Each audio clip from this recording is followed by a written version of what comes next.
As candidates from the various parties make their final pitch to convince the electorate to cast votes in their favor, opposition leader Bar Jagdeo is encouraging bosses and supervisors to allow their subordinate staff to exercise their democratic right come polling day on Monday. I think people should allow their employees to go and vote.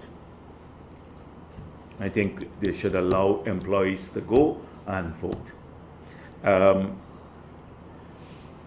I saw the schools are going to be closed, so to facilitate the voting at some of the at the school, the polling places, etc.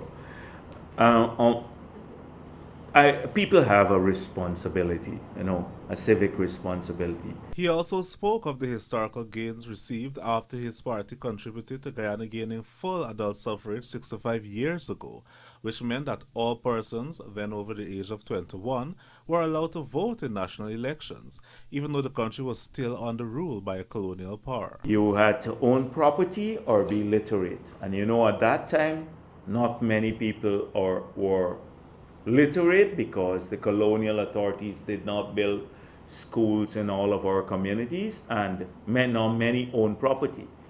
And that we got as a country, we fought for, and I'm really proud of that history of the PPP, the universal suffrage, adult suffrage. And now, decades after, hundreds of candidates from the major parties and smaller groups are vying for places as constituency representatives across 80 local authority areas across the country's 10 regions. The elections are being held in 10 municipalities and 70 neighborhood democratic councils using a mixed electoral system of proportional representation PR and first past the post.